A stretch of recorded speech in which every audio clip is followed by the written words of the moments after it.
جو ہے اس میں آپ نے ڈسکریمنیشن کر دی ہوئی ہے کہ یہ مسلم یہ نان مسلم ہیں، اور اس میں بھی باقی نان مسلم جو ہیں وہ تو اکٹھے آ جاتے ہیں، احمدیوں کو بالکل ہی علیحدہ کر دیا اس میں سے کہ احمدی نان مسلم لکھیں اور پھر ووٹ دیں۔ جب ہم کہتے ہیں لا الہ الا اللہ محمد رسول اللہ تو ہم کیوں لکھیں؟ اس لیے ہم کہتے ہیں ووٹنگ میں حصہ ہی نہیں لیتے۔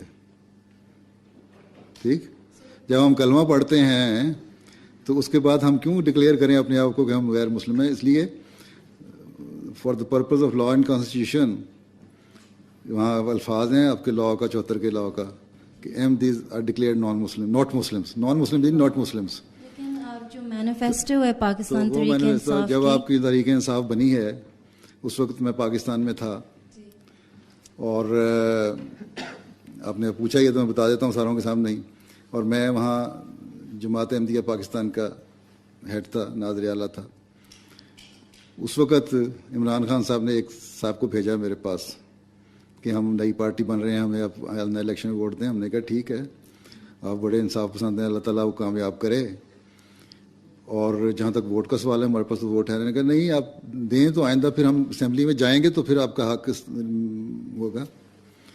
میں نے کہا ایک پہلی بات تو یہ ہے کہ کسی کو اتنی ضرورت ہی نہیں ہے مولوی کے خوف سے کہ اس قانون کو ریپیل کرے۔ آپ ریپیل نہیں کر سکتے اس جو قانون بن چکا ہے، رائٹ۔ دوسرے یہ ہے کہ پہلے آپ اسمبلی میں آئیں، آپ کی آواز ہم سنیں گے، دیکھیں گے کچھ ہے بھی، تب تو ہم ووٹ دیں گے۔ ہم نے تو اب تو تجربہ کرنا ہے پولیٹیشین کو، پہلے ہمیں کیا پتا، بھٹو صاحب کو ہم نے ووٹ دیا تھا، انہوں نے ہمیں غیر مسلم بنا دیا ہے۔